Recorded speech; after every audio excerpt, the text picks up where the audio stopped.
Yours are true. Names that are legendary. StockLegends.com. Hello and welcome to Stock Legends Legendary Training Videos. Today we're going to cover RSI, which is the Relative Strength Index. This is a momentum oscillator and it's probably the most widely used momentum oscillator. There are many ones you can use, but RSI is probably the most popular, and a lot of people don't quite understand how to use it or when to use it. So I'm going to take you through a few different examples on how to use RSI, because it does actually have different applications and different ways in which you can use it. Now, it basically moves on a scale of 0 to 100, and it's got a few different levels. It's got a threshold level here at 70, and another threshold level down here at 30, and a medium level, this dotted line here, at 50.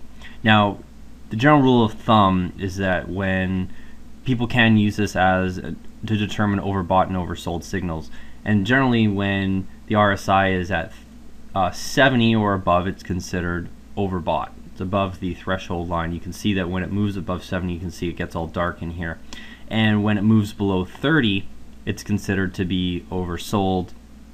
So it does work in some applications. Taking a look at the beginning of the chart here, we're looking at Apple AAPL, and right here we had a move to 30 on the RSI. It had touched it and started to lift from it. Well, right here was at the very bottom of a price move. If you had taken an entry point and followed that technical indicator, you would have had a real nice rally that had followed thereafter. Now, you could have taken an exit right here at the 70 level. You can see it had a short-term top right there, and right at the 70 level, and had a little bit of pullback on the RSI. But then we had the price continue to run up, and it pushed well beyond the 70 level, and you can see the RSI just continued on to go up quite a bit higher, almost to 90 here on the RSI. So it doesn't always work in the exact same application. Got to be careful in how you want to use it. Although it did generate a few other signals here right at the 70 level, two perfect tops, and the price had pullbacks right after it had touched 70, so you can use it for exit points. You can use it for entry points. Again, here it came close to 30, went to about 35 here. It would have been a great entry point down here. Now, another rule with RSI is that it can actually hold an overbought signal for a very long period of time. Here we had a very big rally in which it was moving up, trading as high as 90, between 70 and 90 here for a sustained period of time, and all of this was overbought here on the RSI. But certainly if you had taken exit points or exited early on in here, you would have been missing out on a lot. So when we have moves like this, upward trends, we can find another application how to use it. So I'm going to take you to another chart that I've done up here, and as I mentioned here, the threshold level is about 50, and a way we can also use RSI is to find out whether or not a stock is in an upward trend or a downward trend. Now, generally when the RSI is above 50, it is behaving in an upward trend, and when it's below 50, the stock's probably in a downtrend. Now, we can tweak it a little bit more. I've actually taken a trend line here, a price line, a resistance line, and moved it right to about 55. Now, we can see that the RSI here was using this as a support level, and when it broke below it, you can see the price had a very big pullback right down here.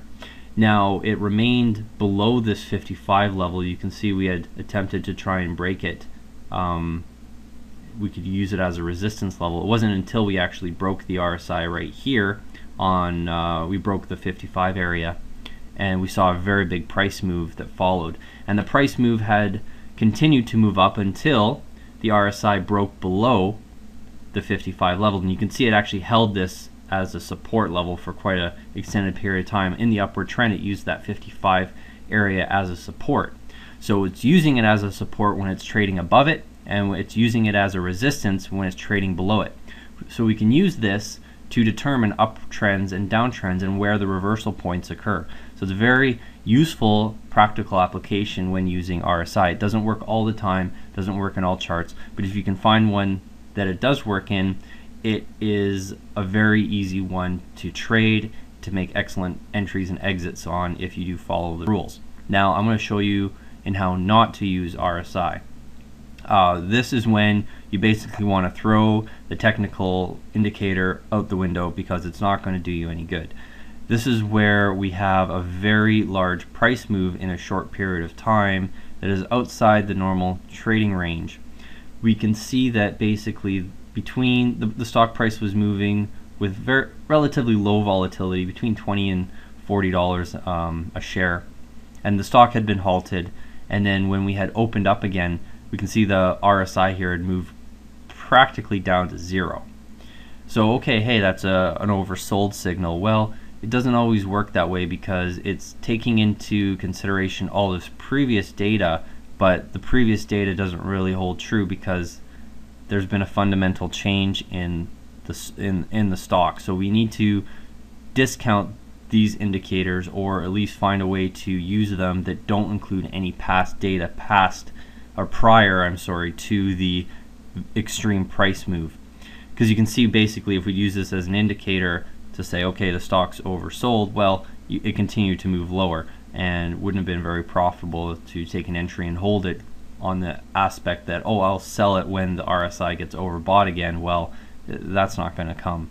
So just be careful in how you use it and when you use it, and if you can find areas where it will help you, then certainly it's an excellent indicator to use, and certainly any technical analyst should probably be using RSI, or at least a variable of the momentum oscillators. So thanks very much for watching, and happy trading.